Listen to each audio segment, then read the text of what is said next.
Blue world જંગલમાં મીનુ ચકલી તેના પતિ મિંકુ ચકલા સાથે રહેતી હતી. મીનુ દરરોજ એક ઈંડું આપતી હતી અને આમ 7 દિવસમાં તેની પાસે 7 ઈંડા થઈ ગયા. બધી ભગવાનની કૃપા છે. મારા 7 ઈંડાઓ થઈ ચૂક્યા છે. એજી સાંભળો છો, હવે આપણે 7 બચ્ચાઓના મા બાપ બનવાના છીએ. હા મિનકી, મને તો વિચારીને જ આનંદ થાય છે. બીજી બાજુ કાળુ વરુ એક ખેડૂતના બાગમાં ફરતો હતો. વાહ, આજે તો કસમથી મજા આવશે. બાગમાં આટલા મોટા મોટા પપૈયા લાગ્યા છે. તેણે એક પપૈયું તોડ્યું અને ખાવા લાગ્યો. આહાહાહા, વાહ, શું સ્વાદ છે. ત્યાં પાછળથી ખેડૂત હાથમાં દંડો લઈને આવ્યો.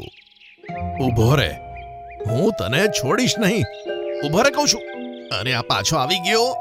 એને ખબર કેવી રીતે પડે છે કે હું અહીં આવ્યો છું? કાળુ વરુ ત્યાંથી ભાગવા લાગ્યો. ખેડૂતે ઘણો સમય તેનો પીછો કર્યો અને તે થાકીને રોકાઈ ગયો.